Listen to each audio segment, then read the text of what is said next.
Glad to see you back for more. And if it's your first time, stay tuned for facts, action, insight, and a smoke flavor-filled podcast. It's All Day with JJ. Let's get into it. Different types of football things, you know what I mean? But we're filming, bro. We're on the air. How you feel, Doc? Glad to have you a part of the system. Yeah. Thank you for having me on. This is my first time ever recording something like this. But pretty stoked to be here. So I guess I can go ahead and dive into it. Welcome back to the All Day with JJ platform podcast, or whatever you like to call it, where we come in, we chop up sports, we bring different people on, we get different types of viewpoints and facts, educational things like that. And today we got a very special edition for you, something I've been kind of promising the fans. Haven't been on here in a couple months, been kind of crowded with things here and there, but got a very good buddy of mine. Let me pull this knee, that was a little awkward right there. Very good buddy of mine, Dockery. I feel like he's one of the closest people I have as far as hockey enthusiasts. So without further ado, I mean, Doc, you want to go ahead and chop into it, bro? You got any first words to start the pod? Yeah, absolutely. I think kind of one of the funny things to address up front is no, I did not play hockey ever. My obsession with the sport, I guess you could say at this point, like literally just comes from watching it, and specifically watching a playoff series of hockey back when I was in early high school or so. And you know, whether or not you like hockey, I'm sure you've heard about playoff hockey and how it's simply different. It's nasty. And that was sort of the catalyst for how I started to just consume it as much as I can, right? And yeah, I'm excited to kind of get into the why that might be. So, you got a favorite hockey team? I mean, naturally, it's guys who I'm repping on my shirt right now, the Dallas Stars. And that's kind of the other funny thing, right? Like Dallas, Texas hockey. That doesn't make sense. But we're pretty badass, though. We rocking it. We are, right, these days. And we can get really into that. We're going to be good for a while, too, which is fun. But damn, I lost my train of thought. But that's okay. It's all right, baby. It's all right, baby. So let me go ahead and just, I guess, start off like this. So you said you got into it kind of in the high school period of life for you. Right now, would you say, because I mean, I'm going to be honest, Doc was a big soccer player, played soccer for us back in high school. Would you say hockey or soccer has taken over as like your most loved sport right now? That's a good question, man. I think like I consume both. Disregard. Got Keep some going. some set malfunctions. No, I think like I really love both. I think they're very similar. Okay. And to me, hockey is kind of it's almost like a miniaturized version of soccer, where you take the best aspects of soccer, like the scoring, the offense, the defense, the goals, and you just get rid of all the middle kind of like passing around and stuff. So that's to that point, I was actually going to say the Stars are. I looked at our current record right now. We're 29, 13, and 6. And that 6 I originally thought would be ties, but it's actually overtime losses. That's right. 29 wins, 13 losses, 6 OT losses. Yeah. What do you think of just like the points breakdown and how they rank teams based off of points? That's Nice. kind of like a soccer correlation right there. Yeah, I love this question because there's two schools of thought about that. What I like to call the loser point, right? So instead of tying in hockey, if at the end of regulation time the teams are tied, you have a 5-minute 3-on-3 overtime where it's sudden death goal, which is pretty cool. So essentially what that means is the ice is way spread out. You got way more just back and forth. It's kind of like whoever wins possession first wins. So you do that for 5 minutes, and then you go to a shootout, and if it's still tied. And the shootout's kind of, it is what it is. It's nothing special. Does the overtime win go to your win column, though? It does. And so that's kind of the interesting thing. That's screwed up. I know. That's screwed up, though. So That's screwed up. Okay. the thing about the scoring setup in the National Hockey League is that it's a point system, right? Where you get 2 points when you win a game, whether in regulation or overtime. If you lose a game in regulation, you get 0 points. Okay. But if you get to the end of regulation tied, and then you go on to lose in overtime, you get a point. Okay. And so, like, where does that third point come from, right? When a game goes to overtime, a lot of people say, oh, it's like there's 2 points up for grabs in every game. Yeah. Like if you either win in regulation, you get those 2 points, or you go to the end of regulation tied, and then you split 2 points So that's a good way to look at it. And then there's like a little magic fairy dust on top for the winner. So basically, I love that. I love that attribute. You're chasing the 2 points. Because a big thing is, I know a big thing that was preached, especially in professional and college, like football, that's kind of more so my expertise, is you win the game at the turnover margin, right? So it's like whoever is ahead in the turnover margin, whether you're up 2 turnovers, up 3 turnovers, 9 times out of 10, that team is going to come out as the top winner. So it's like, if you look at it from a 2-point perspective, hey, we got 2 points to get out here and go smack that ass. Exactly, you know what I mean? So, okay, good beans. So, and one other thing before you get into that, the interesting thing about the 2-point, 1 point loser point system is that it kind of, that point setup allows mediocre teams to be in the playoff hunt way further into the season than a lot of other sports. Because how close are we talking to the postseason? When is postseason? It's in, I want to say it starts in May, like the very beginning of May, and then so how close are we talking to postseason then? How close do teams still have a chance to make it into the playoffs? So we're just over the halfway point. It's 82 games like NBA. You know, it's like kind of the same amount of what do you say, like just commitment and you know, like grind. But so like right now we're right over the halfway point. So you're starting to see separate the buyers from the sellers at the trade deadline, which comes up at the end of February. I want to say we're at the end of January right now. Stars actually just coming off an OT loss against the Ducks. Sorry, OT win. Excuse me. OTW. But I mean, you know, a crazy thing you say we play 82 games as far as hockey goes in correspondence to like the NBA and things like that.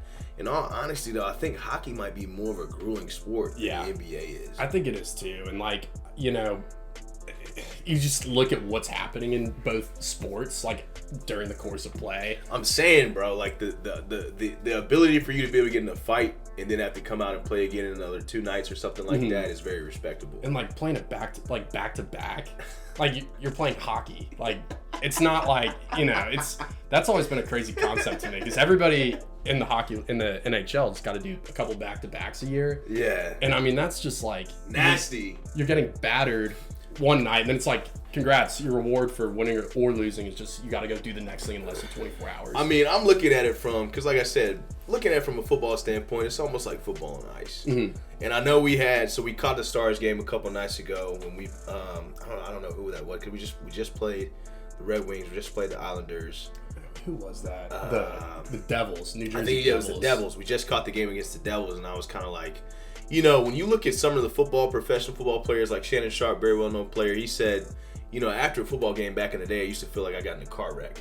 And I'm trying to relay that to hockey, and it's almost like you got hits in hockey, you got fights in hockey, and on top of that, you got to have agility on skates, and on ice. And you're going 30 miles an hour. And I'm looking at the back pain, the knee pain, the hip pain, so it's like, that's a testament to the hockey guys, especially those who compete in majority, or at least 90% of those 82 games in that 82-game season. And then on top of you also adding in the fact that you got the ability to still kind of make it into the playoffs late into the season. Because explain to me the playoff structure. I know we talked about this off the podcast once before, but I think it's a pretty interesting topic. Yeah, it is, and there's, you know, controversy to this, kind of like there's the point system. So you got 4 divisions. First of all, you got an East and a West conference, right? It's like basketball. But within those conferences, you only have 2 divisions each, which is different from the NBA, where you have more divisions. And the way that the playoffs are structured is they take the 2 divisions from the West, the 2 divisions in the East, and regardless of how all the teams finished in those conferences, they put the divisional opponents up against each other in the first round and the second round. Which is the rivalry nasty. Which makes the rivalry games and your division games in the regular season pretty intense. And I've always liked that personally. A lot of people say that's, you know, load of shit. Pardon my French. But like, you know, like why don't we just do 8 seed versus 1 seed, 2 seed versus 7 seed like the NBA does? Yeah. But I like it because it kind of allows maybe like a wild card team to go further in the playoffs, because every year there's always one division that's typically better than the others. Yeah. And this year it actually happens to be the Stars division, the Central division, which we can get into later. But how many times would you say we face our rivals though, within a regular season period? Yeah, you play them like 3 times now, I think. Okay. And it's 8 teams in each division, so you're playing 7 teams 3 times each, and it's like 2 home, 1 away. It's basically like a quarter of your season then. Right. Or a third of your season almost. It's a good amount. And yeah, but I like it because, again, like people talk about playoff hockey and like the intensity of it, and like that's what made me get into the game. And that I don't think playoff hockey, the way we understand it, would exist like that if we didn't do the divisional first round matchups. Even so, the downside of that obviously is you get some years where there's a first round playoff series between 2 teams in the best division in the whole league.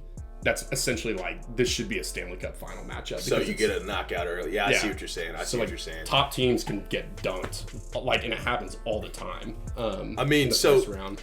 Because I kind of did a little bit of research, just looking as far as like the Eastern and the Western Conference. So we're coming out of the West. I think we're in the Central Division, right? Like you said earlier. That's right.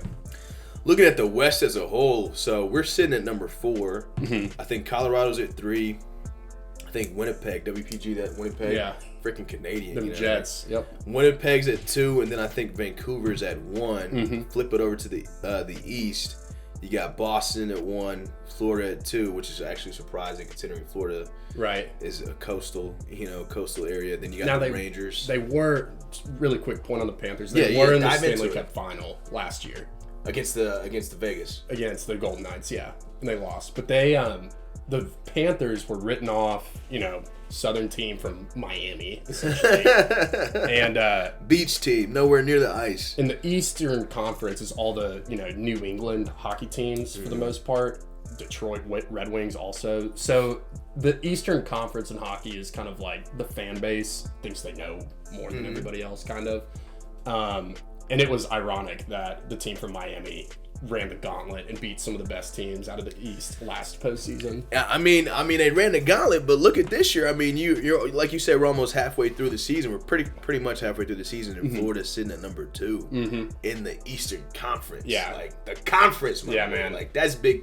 They've been that's on a big roll. As hell. They've been on a roll recently because they got this dude named Matthew Tkachuk, whose dad was a big superstar back in the day. Okay, and his dad was just known for being a very good player and a hard-nosed, shit-talking motherfucker. He was a unit, baby. And so he holding it down. And so his kids are kind of the same thing. He's got Matthew Tkachuk, who's the better of the 2 in the league right now, on the Florida Panthers. And then he's got another son, Brady Tkachuk, on the Ottawa Senators, who's pretty good too. But Matthew Tkachuk, he single-handedly pulled that Panthers team to the finals last year. You know how old the kid is? Younger than us, probably. Early 20s? God dang. That's another thing. That's almost like when you look at some of these guys coming fresh out of college or just wherever they come from, the Canadian League. Because I think the Canadian League has guys playing at 15, 16, things like that. And they come out the league, and it's almost like these guys are, 20, 21. I think, speaking of the Stars, I think Jason Robertson is a pretty young dude. Yeah. You know what I mean? He's on. I think he's on our first line too. Yeah, he's our best player at left wing. So it's almost like you look at some of these guys coming out at 21 making stupid cash, and here we are shooting a podcast. Right. I mean, dudes, it's not NFL first round rookie contract. You're still a professional though. You're still making cash. You're still making bank for sure. So. That's crazy. That's crazy. Well, okay. Let's take a moment because we kind of hinted at the playoffs. We kind of hinted at a little bit of history as far as certain teams like Florida making it up into the rankings. Kid Tkachuk single-handedly pulling them through. So right now in Doc's eyes, halfway through the season, considering the fact that let's be honest, we're both Dallas kids. We got to talk about the Stars, right? Yeah. So I'm just gonna bring up this right now, and then I want to get your viewpoint on where you think we stand currently. So we've been to the Cup 5 times, right? Yeah. We went to the Cup in 81, 91, 99, which is the year we won with Madonna. Went back in 2000, and then we lost in 2020 to Tampa Bay, and then came off the loss to Vegas Knights last year in 2023. Right now, let me get your take as far as what do you think of the Stars? What do you think are basically if you want to talk business sense, you want to talk numbers, finance, where do you forecast the Stars, by the end of or by the beginning of May? Yeah. What I need the Doc 2 cents. Yeah, I need you to give me a take on the Stars right now. So it's looking good. I'll say that. It's looking good in the short term and the long term, which is awesome. And that might play a little bit into why I'm such a big fan of this team. I became a fan before we had some incredible drafts in the 2010s that essentially landed us the spine of a starting roster for a decade plus. Okay. So in 2017, we drafted in the first 2 rounds a defender, a goalie, and a forward. You said 2017. 2017. Okay. And you already mentioned one of those guys, Jason Robertson. He was actually a second-round pick in 2017. Ooh. And we had 2 first-round picks. One, this Finnish kid who's my favorite player. He's on the back of my jersey. His name's Miro Heiskanen. The defender. He is so nice with it, man. I mean, he could play offense if he really wanted to. But he just grew up being a defenseman, and Didn't you say he's left-handed? I think he's left-handed. He's a lefty, and he's such a good skater, and that's kind of what sets him apart from a lot of other defensemen is like he skates like one of the best forwards in the world. Like, for example, Connor McDavid, best player in the league. He's known for being an incredible skater. Like, he literally just blows by people because he's so fast. Really? Okay. Miro Heiskanen is one of the few defenders I've seen who can shut him down. And like has just kept him off the score sheet. So does that mean Miro's basically skating backwards to some Pretty degree? much, yeah.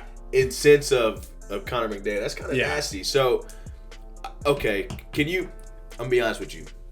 I might know the rules as far as like what's an offsides, things like that, but I need you to kind of break off into tactics if you can. So we've got Miro, right? I think he plays right defender for us. That's right. And that's another rare thing. He's a lefty, but he plays on the right side because our roster doesn't have enough left-handed or enough right-handed defenders now. Okay. So he's kind of handicapping himself just to make the team better. So go into that. So if you're playing right wing or if you're playing right defender, why do you want to have a right hand leverage on your stick, or why do you want to be righty? So it's this is where the similarity to soccer kind of comes in. Okay, yeah, tap into soccer, Doc. Tap into soccer, baby. So this is getting kind of like deep cut. Who cares about this? But it's all about passing angles. Okay. And that's what we need on the AWJJ. We need that on the pod, though. We need the deep, detailed understanding of the game. So, passing angles. And in my opinion, like the best soccer teams and the best hockey teams are those who exploit space better than anybody else. So space is big. So it's like thinking 2 or 3 passes ahead of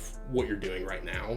And not a lot of teams do that well, but those that do it well typically have a very good alignment in their defensemen. Okay.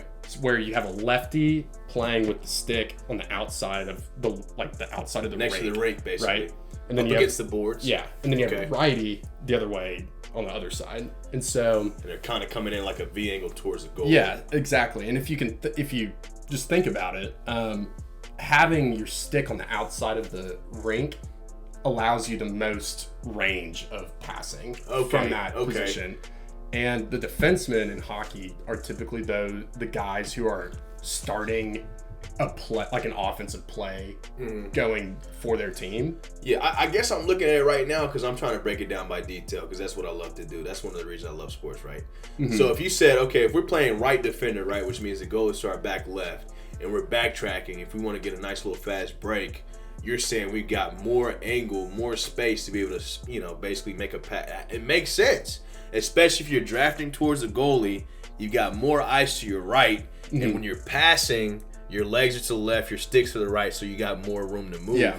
Versus Miro, he's coming towards the boards. Yeah, and he's got if he's keeping it on the right side of the rink, right, he's having to almost like bank it. Lug it over and come in. Okay. It's just an awkward motion compared to having it on the outside. And I was gonna say also too, if you're looking at Miro, right, he's playing right defender. He's a lefty guy. You got a guy penetrating the paint is what I would say in basketball. What would you call it? A slot position? I'd say he's leading a breakout from the slot is like right in front of the goal. That's where a lot of goals get scored. Okay. But he's leading it from the point. The point is like, and this goes into the offsides thing.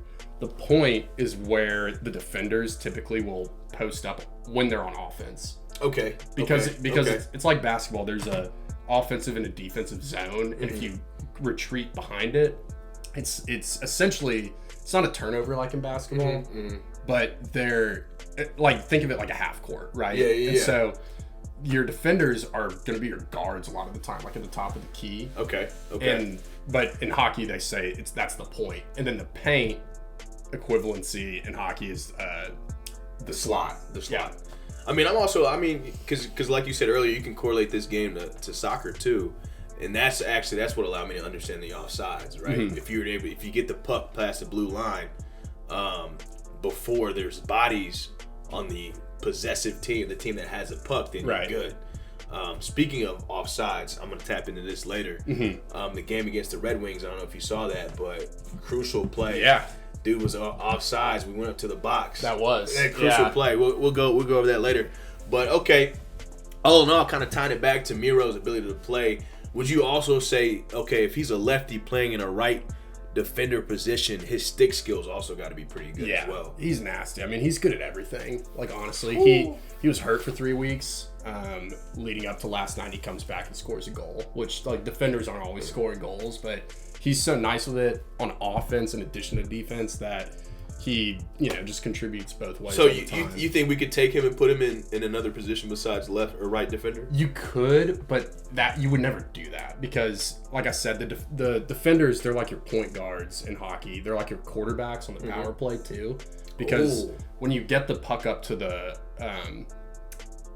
to the point, that's like you have the most vision over the offensive zone because you can see everything as far as everything's ice. in front of you. Nobody's Date behind back you. to your space, like you said earlier. You can see everything going on as far as formulating a play. Cool. And it's funny. Give it to me, Doc. I like it, baby. I like it. It's funny you mentioned that too because one of the biggest kind of player storylines in the league this year are the guys who we're going to call the Hughes brothers, the Hughes bros. There's 3 of them in the league.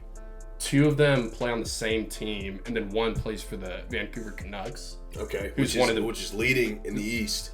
West. Best team in the West. Leading in the West. Got my directions messed up. Little challenge. And Quinn, and it was funny because Quinn Hughes, so he's a defenseman who is, I actually watched him play in person in Dallas a couple months ago. He is nasty. I'm gonna have to write that down. I'm gonna do some research. Like he is truly. I haven't seen a defender skate and juke people out. Deke is what people call in hockey.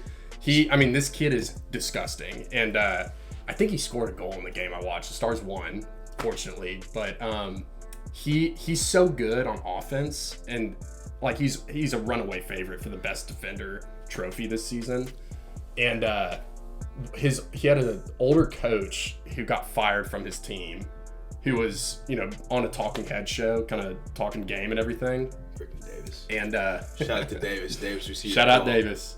And I'm gonna answer this real quick. Pick it up because he's a big Quinn Hughes fan. Funny enough. Pick it up. All right, check, mic check. Hey, what's going on? Just wanted to make sure you were still listening to the segment at hand, and I guess you could kind of say this is like a commercial. So don't forget to like, subscribe, and share the All Day with JJ platform if you want to have more content. And of course, we'd always love to hear what you got to say. Your opinions matter. We'd love to debate them. So, matter of fact, go ahead and get back tuned in. Bringing it back. So, you're talking about Quinn Hughes. Mm-hmm. Pretty nice little dude. So, anyways, you asked, would Miro ever play a position other than defenseman? So, Quinn Hughes had a coach who was asked by the ownership of the Vancouver Canucks at the time to convert him to an offensive player, like a winger or a forward. And the coach, who's Ken Hitchcock, actually, he happens to be the same coach who won the Cup with the Dallas Stars back in '99. Okay. He laughed at that. He was like, no, he's too good and too important on the defensive core to move to offense. And try to convert him into a winger position. Yeah, and that's like a big concept in hockey that I don't know if a lot of casuals understand. The team, I love it. A lot of casual. I love it. The teams that have the best defenders are oftentimes some of the best teams. Yes, you need forwards and you need goal scorers and all that, but the teams that have a extremely stable, like rock sound defense that can also break out the offense and lead, transitions the other way, Those are the best teams in the Big NHL. fast break guys. And the Vegas Golden Knights just won the Stanley Cup last year because they had the best defensive core. I mean, to that note, I hate to be honest, but it sounds like defense wins championships. It kind of does. That's like one of the most cliche comments as far as sports goes. Defense wins championships, but I mean, you heard it here from one of my main hockey connects. It sounds like defensemen, like you said. I see. Here's the thing, right? And this is what I love about sports, especially sports that you don't always chop into, or different types of sports that you might not always be acquainted with. When you understand tactics, terminology, different types of thinking when surrounding specific games, it allows you to watch the sport in a different atmosphere, right? Like a lot of us, we watch sports as far as fans, but when you start like, okay, next time I watch a hockey game, it's probably gonna be the Stars. Yeah. I'm literally gonna probably focus on the defensive man and watch the playmaking guard skills that they showcase when in the point on the offensive side, trying to get the puck into the slot. Yeah, it's like watching the linebacker when you're, if you're a real football guy, Hell you yeah. watch the linebacker. Hell yeah. On every Hell play. yeah. He runs the D, baby. He runs the defense. I don't do that though. I'm not a big enough football guy to like appreciate the how a linebacker reads a play coming off and how that impacts how the play ends. But yeah, that's I would say it's very similar to that. So I think you hit it earlier when we first started talking about the Hughes brothers. You started talking about league news. Mm-hmm. So I think you came into this with a couple of points in relation to league news. So Yeah. I want to give you the floor, kind of enlighten me on what's going on as far as hockey world from Doc's point of view. Sure thing. So I think the kind of to set the stage, the first thing to be aware of is last year, the Boston Bruins were like the 73-win Warriors team. Okay.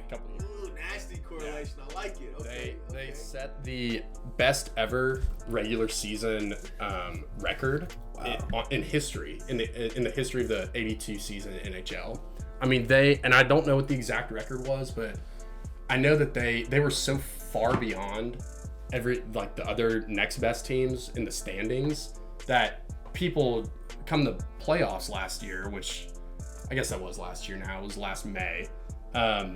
People were like, they're shooing for the Stanley Cup final. They're going to win all 4 rounds of the playoffs. Like, They went No 65-12. which in hockey is insane. 65 wins, 12 losses, 5 overtime losses. And a quick aside on why that's so crazy. I know in the NBA we have like a team, it's possible to be a team that loses less than 10 games. Yeah. But in the sport of hockey, there's this concept that this statistical researcher came up with. I forget who, but it's the Pythagorean theorem. Yeah. It's like A squared, B squared equals C squared. So this guy quantified. We're educated. That's right. We live next to Georgia Tech, so we got to know We're these educated. things. We're techies. Easy. So this sports guy, he essentially took the Pythagorean theorem, like that's what we use to calculate triangle lengths. And he did something similar where he made with sports, where he said A squared is a team's relative talent level, which he quantified somehow. I don't know how. Okay. But he's like, Probably this is how stuff like potential or something like that. he's like, this is how good the roster is. We're gonna square that. Then we're gonna add into that this completely arbitrary. So take this all with a grain of salt, but I think it's a good way to explain why. No, I love it. I love it. is I the way love it it. is. I love it. He was like, A squared is the roster talent. B squared is the quantified luck that the team has. So you know like Ken Pom with college basketball? You ever heard of that?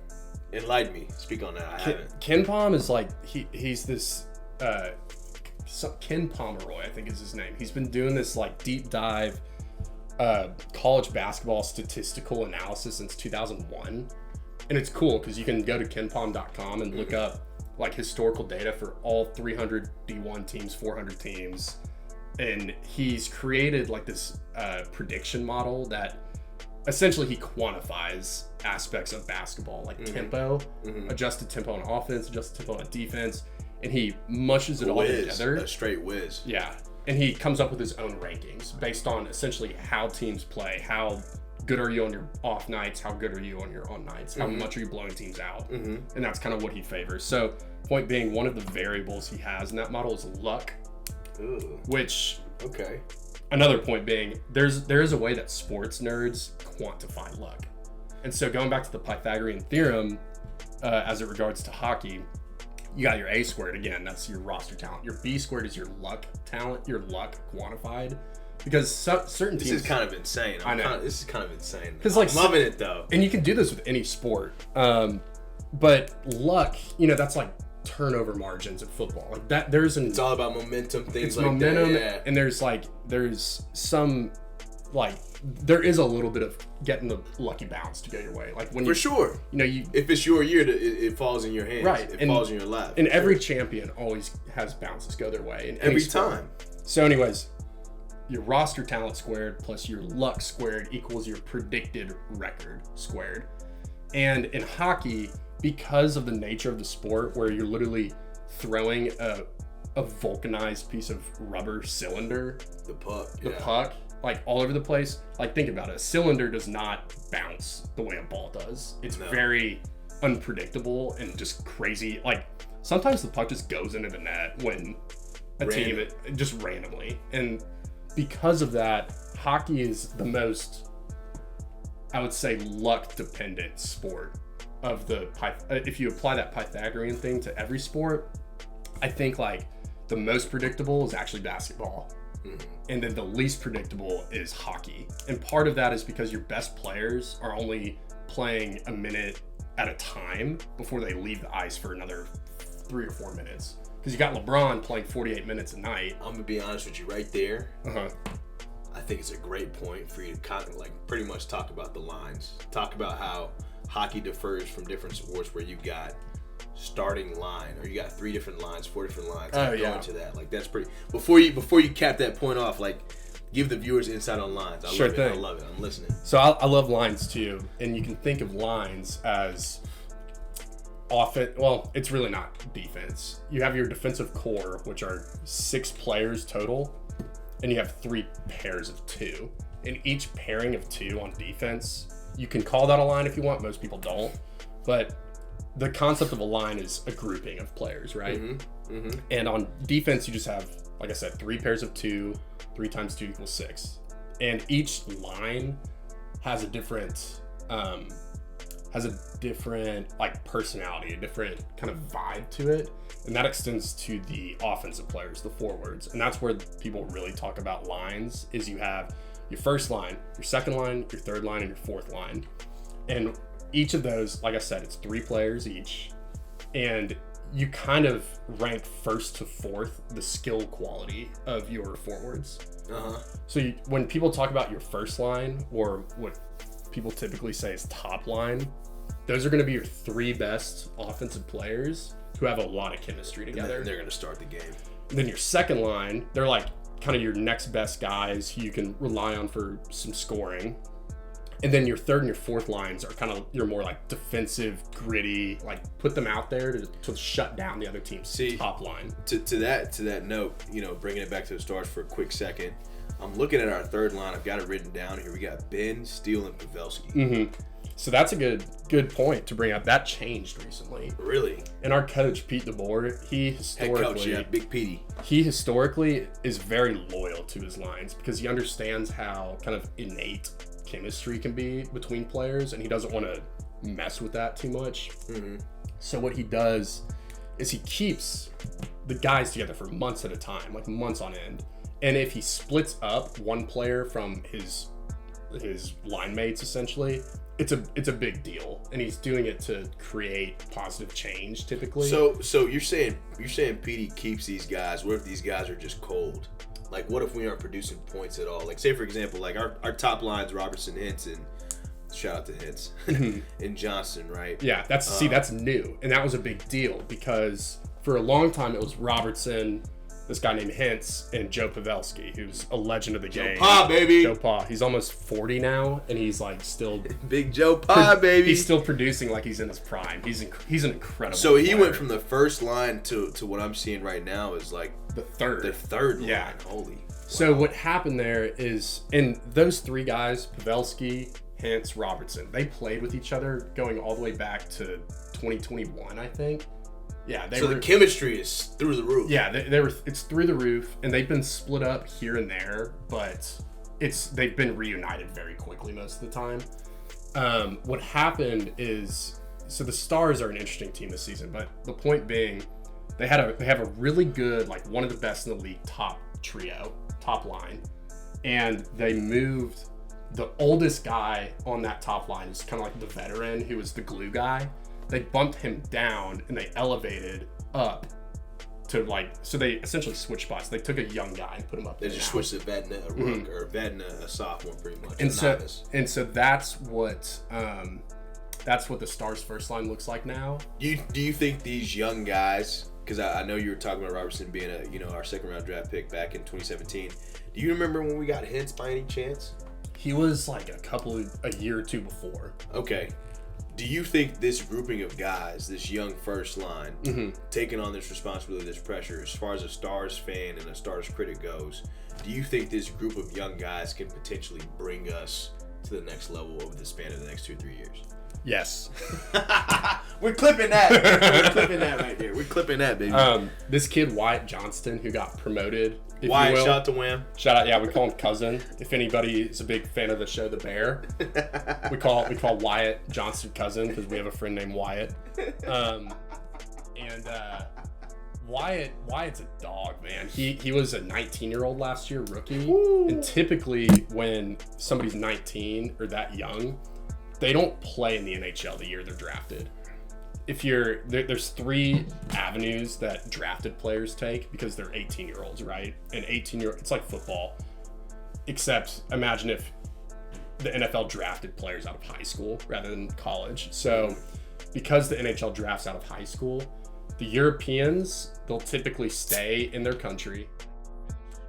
League, Swedish Hockey League, which are not as good as the NHL, and that's where they'll develop. They'll kind of like sit tight in their country's leagues and play. Kind of like a little minor league type of deal. If you're American, you go to college, and that's where college hockey comes in. That's typically mostly American players who are.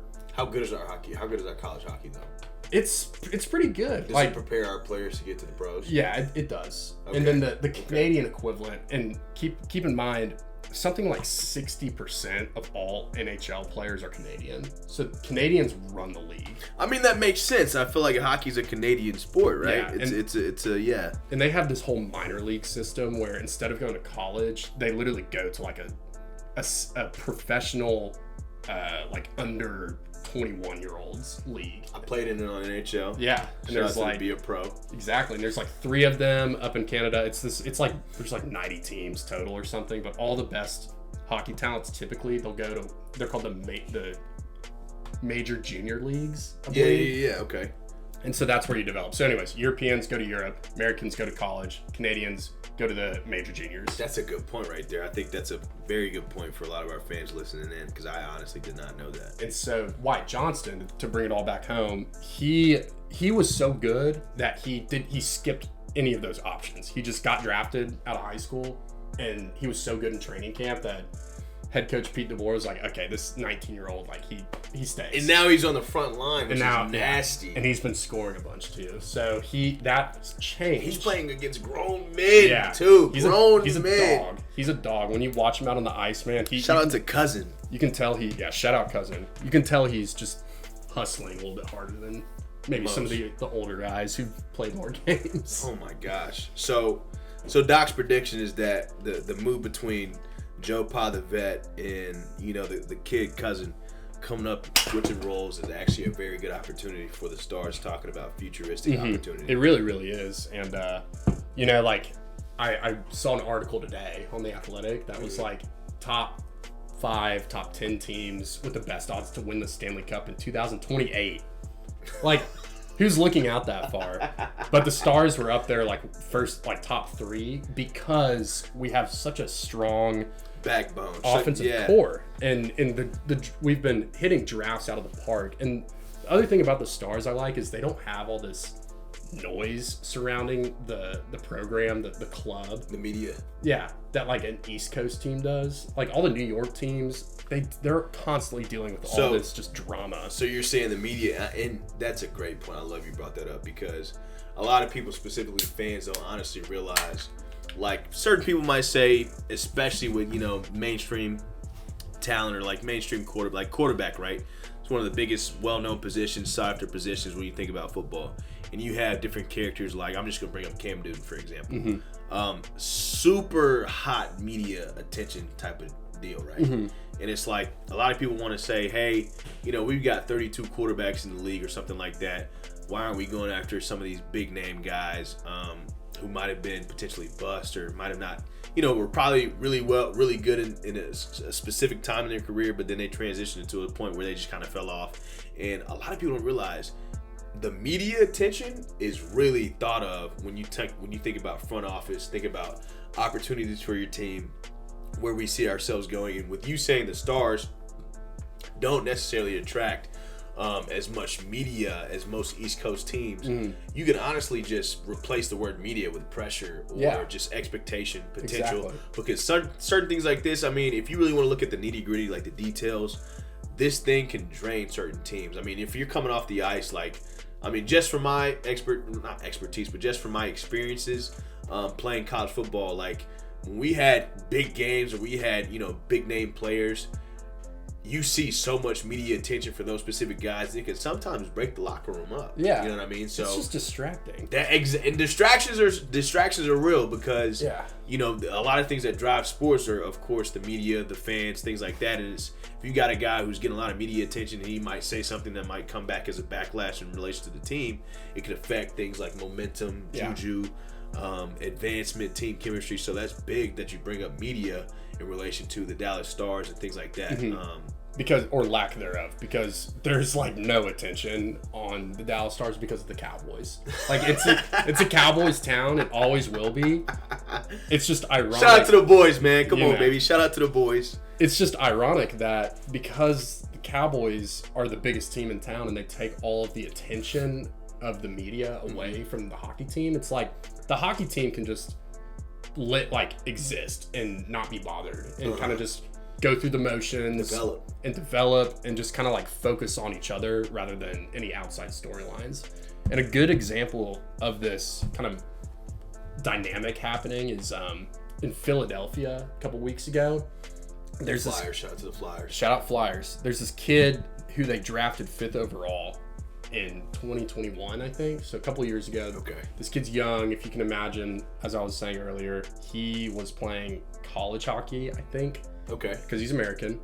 And he, you know, was kind of doing that for the past couple years and looking really good. And he just led the Team USA, the junior team, to the gold medal in the annual kind of World Juniors tournament. It's like a World Cup for hockey for the young guys. Wow. And that's a big deal because the Canadians typically run it. So the Americans won, and they were led by this Philadelphia draft pick named Cutter Gauthier. He like a week after he led Team USA to a gold medal, and like the fan base is really excited. Like he's good. Like we drafted him 2 years ago, but like he's looking legit and producing against NHL talents. I forget how it went down, but he essentially came out. This is like Eli Manning when he got drafted. He goes, I know the Flyers drafted me. I'm never going to play for them. What? Yeah. No. I have no interest What? in it. Yeah. Trifling, bro. What? Yeah. He's like a 19-year-old, and he was just like, yeah, like, they drafted me back in 21, 22 or whatever. And for whatever reason, he was just like, I'm not going to play for you. That does not make him look good, though. In the light of in the light under the media, if you say something like that, bro, because I hate to be honest, professional sports at the end of the day is a business. And if you market yourself like that, your market value is going to go down. Yeah. And he really came out and said that after the tenure with the juniors team? Yeah, so it gets even better. He was in Sweden with his with Team USA because that's where that world tournament was. Down, yeah. And while he was there, the Flyers sent like their general manager and their president to go like try to meet with him because he'd been ghosting them for like 9 months. So they send these 2 front office people all the way over to Sweden, and he didn't even meet with them. He just refused to even take a call. So how does that, okay, in your eyes, in your opinion, how does that like basically have an impact on his future with the NHL? Like, do you think other teams are going to look at that and be like, oh, great? Well, he already got opportunity. He already got traded. They literally, that's why it became news, is because it had been like 11 months or a year where he had essentially stopped taking calls from the Philadelphia Flyers, after they had drafted him. And they were thinking, the front office was like, what is happening? Who did he go to? So they realized after the Sweden thing that this is a point of no return, and like whatever this kid's deal is, like we gotta get a return while we can. So they traded him to the Anaheim Ducks. So he's going out to LA now to go chill fat. Okay, if you're in the front office though, let's say you're in the front office of the Ducks and you guys are prospecting this kid. Mm-hmm. As a front office guy, whether you're the general manager, CFO, whatever it may be, is this not a red flag in your eyes? Do you not feel like, okay, if this kid doesn't want to play for the Phillies, like, I don't care if the Phillies, wherever they may be as far as ranking goes, you got a shot at playing in the NHL. Yeah. And what if we make you the franchise player? You can literally have a say, an impact on our future opportunity, our future prospects. And that's what the Ducks plan to do with this kid. So yes, it might be a red flag in the grand scheme of things. You taking a chance on him? You pulling the trigger? Yeah, the Ducks are not a good team. They got a lot of young guys who are good. Of course, they're going to take a chance on him. Like, why not? I see what you're saying is when you put it in that perspective, it's like, all right, what can we lose here? Yeah, but that was a pretty crazy kind of saga that happened not too long ago, where this supremely talented guy, like I said, he went 5th overall, but his play in the year and a half since he was drafted made a lot of people think he might be the best guy from that draft. So you think he was smart by just like utilizing himself? I don't know if he was smart. We'll see what happens, but it's just dramatic and it's kind of funny. Yeah. So to take it all home, like that story and that entire ordeal, it just wouldn't happen with the Stars because there's just not media attention that exists in the Northeast, like in Philadelphia otherwise. I think that does kind of give teams like the Dallas Stars and like the Florida Panthers from Miami like a weird kind of backwards advantage because they're not getting all the sports beat writer coverage in their respective cities. Do you think that's going to hinder people like the Stars or the Panthers from getting big name players? Like, you think because of the because I mean in all honesty, right, when you translate it to other sports, I mean basketball, who doesn't want to play for the Celtics? Who doesn't want to play for the Lakers? Football, who doesn't want to play for a big name team? Shout out to the Cowboys, you know what I mean? You play baseball, who doesn't want to play for the Yankees, the Sox? Right. So you would think so, but I got 3 words for you. 4 words for you. No state income tax in Texas and Florida.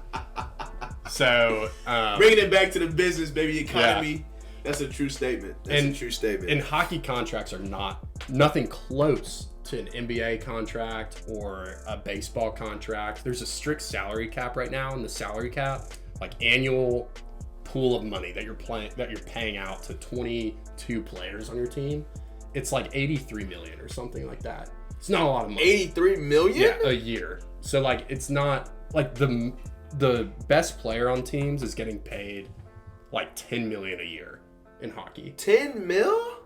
So, which is still a lot of money, but it's a lot, but it's not baseball money, like it's not even close. It's not Ohtani getting 600 mil. 700. Yeah, 700. Yeah, with the crazy. So, the point being there is like in like no state income tax, it makes a big difference as far as your paycheck goes. And for sure. Tampa Bay Lightning they won back-to-back Stanley Cups not too long ago, precisely because they were able to convince some guys on their team to take a rate cut in order to make a really competitive team because they're still making most of the money that they're guaranteed. So, how long would you say a guy's tenure is, or how long would you say a guy lasts in the league of hockey?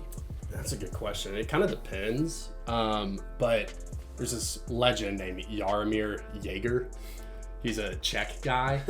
I think he played for everybody. He actually played for the Stars at one point, but he is still playing, I think, today, or he may have retired this past year at like 55. 55? In the Czech Republic. He played in the NHL well into his 40s. Like late 40s, I think. 55, bro, you gotta hang it up. You gotta put the skates down. It's pretty crazy. You gotta hang it up. Bro. I don't think there's many cases of players like retiring early.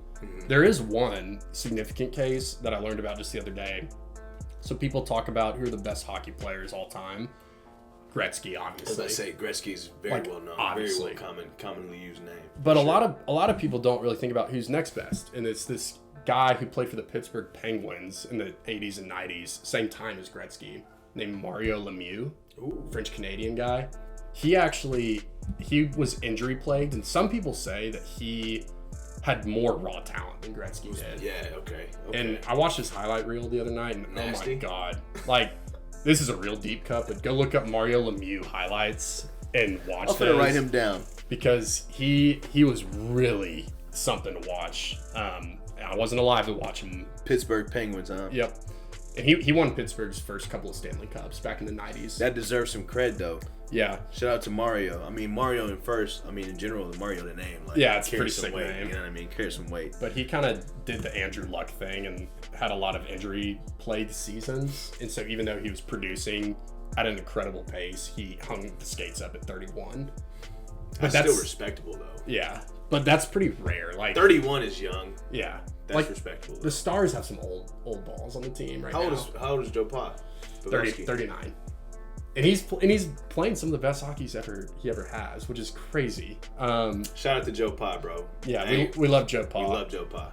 And he loves Texas too, which is funny. He's like all-American man, loves hunting. You know, he's just like totally Big Tex. Big Tex. But anyways, yeah. So let me ask you this, Doc, because right now, I mean, we've been having a good conversation, but we're getting close to the hour mark. Mm-hmm. I want you to chop into some of the more, if you have any more league news, league information, things like that, before we kind of go into some rapid fire questions. So let's take a little bit of time to talk about some of the other league news and just give me your thoughts, takes, anything like that. For opinions. sure. So I'm a big like standings watcher, like scoreboard watcher, if you will. Mm-hmm. I like to keep up with the playoff race in the East and the West, night to night, the wild card race specifically. So in hockey, a lot of the times, the way the playoffs work is, like I said, two conferences, and in each conference you have two divisions each. Mm-hmm. So that's like kind of 4 groupings to be aware of, and the top 3 teams ranked against their own division make it into the playoffs. So I know it's a lot of weird math. That's 12 teams, right? Okay. And typically those 12 teams are like so far above the wild card cutoff line that they don't really need to worry about becoming a wild card.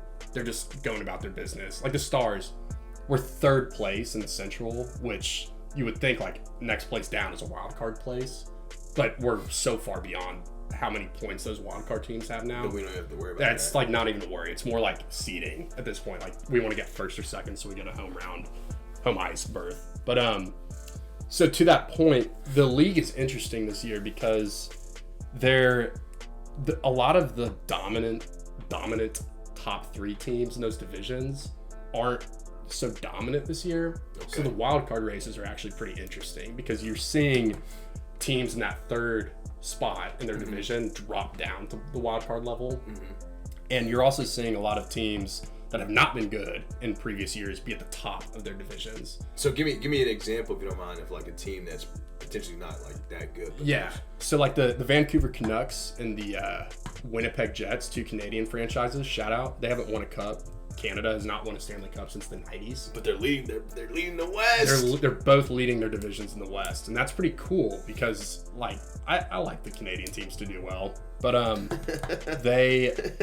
but I'm a big believer in like Hey mate, good day. No, that's Australia.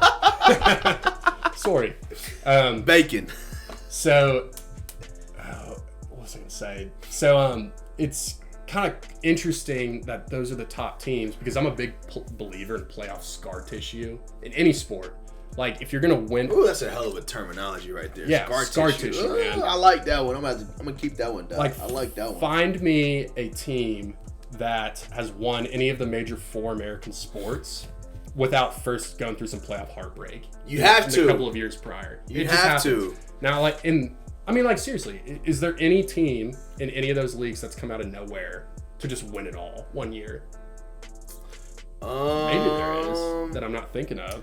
I mean, honestly, right now, I'm gonna say no right now. Within recent history, within recent history. Baseball's kind of an exception. Like the Rangers kind of came out of nowhere. But we got talent though. I mean, look at but we hadn't made the playoffs in like 10 years or 6 years. I would say yes, but if you look at our all-star presence, like we had like 6 guys within the starting 9. Yeah. Or like 6 guys on the diamond at once within the all-star game, which is pretty fucking exceptional. Yeah. That's because there's no salary cap, so you can go out and just buy the best players. Not that that's a bad thing. That's just how baseball works. But in baseball, football, basketball, hockey, football, basketball, any of the champions typically are going to be losing a series for sure in the years prior, and like a serious one, a close one. And it's through that kind of like heartbreak and like that just struggle that you get the scar tissue. And so the top teams in the West in the National Hockey League, they don't have scar tissue. So even if they might finish the regular season at the top, you don't think they're gonna go far? I don't think they're gonna go far. Ooh, you heard it here first. That's right. You heard it here first. Sorry, Vancouver. Sorry, Winnipeg. No scar tissue. You're not making it. You're gonna learn the hard way this season. So maybe against the Stars. I like that, baby. I like that. We talking that crap. We talking that smack early, bro. So normally when I like to kind of end these segments, I kind of like to hit our guests with a rapid 5 round or 5 different types of questions. But before we go into that, I'm gonna give Doc one last time to talk about any specific player, league news, or anything like that you think you really just want to get off your chest. Oh, man, that's a good question. Well, we haven't talked about Connor Bedard, who a lot of people are calling like the LeBron talent of hockey. It's his rookie season. He's pretty nice with it. So he's just a rookie right now. Yeah. And you're talking like potential of being upper echelon. Like one of the best players ever to play the sport. And Who's he play for? The Chicago Blackhawks. And he's pretty nasty with it. I'm trademarking it here first. He is the Lionel Messi of hockey because he's a little bit short and he's a little bit undersized, but the kid can shoot the puck.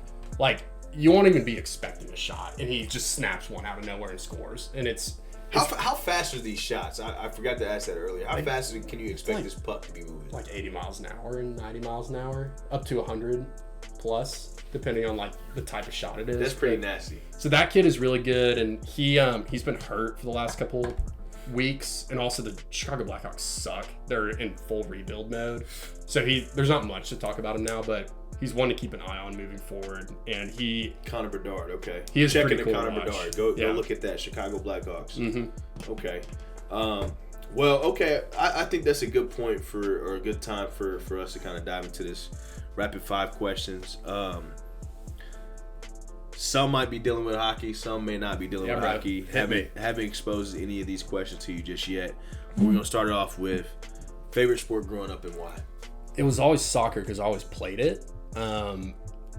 But my fandom of soccer didn't really like click until like high school when I really started to follow the European teams. Love Messi. Messi's the GOAT. He really is. Is Messi better than Cristiano? Yes, he is. And embrace debate on that. There was a time where I said Cristiano is better than Messi because for a couple years in the 2010s, Cristiano was winning all the trophies and Messi wasn't. Yeah. The team trophies, not necessarily the individual trophies, but as a talent. But I mean, with the World Cup, it's like... Yeah, and with that World Cup, man, that was... Talk about a storybook ending. Capped it off! Like, that was so cool. I watched that game in a pub here in Atlanta with a bunch of Argentinians and French. Like, it was packed. Ecstatic. It was going crazy. And it was one of the coolest moments I've ever had in my life. Like, just imagine hundreds of people chanting, like, Messi, Messi, Messi. And Messi is my GOAT. He's phenomenal. Passer, shooter, everything. He's insane. So, I'm going to go into this next question, but you kind of already answered it. It was, how did you get into hockey? And I know earlier you said you kind of started watching kind of in the high school era. Yeah. It's kind of a funny story. I went to my first my first college visit ever. I went to the University of Virginia because I have cousins who went there. So I was like a sophomore, junior in high school. The first time that I'd ever like gone and like partied a bunch. But my cousin was doing pledgeship at the time. So there were a couple nights that he was like, I can't hang with you. Like, you got to just kind of hang out in my dorm. I got business to take care of. Yeah.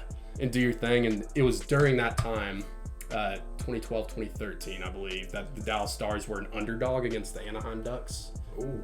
Funny enough, shout out last night when they played each other. But the Ducks were the much better team. The Stars were the scrappy, kind of like beat 'em up team. And so I watched that playoff series like while I was Got you hooked. partying, and like it got me because I needed something to focus on, and it got me hooked because I like that we were the grungy kind of like beat 'em up team, like, you know, like fuck with the other team's best players a little bit. Hell so that yeah. was fun.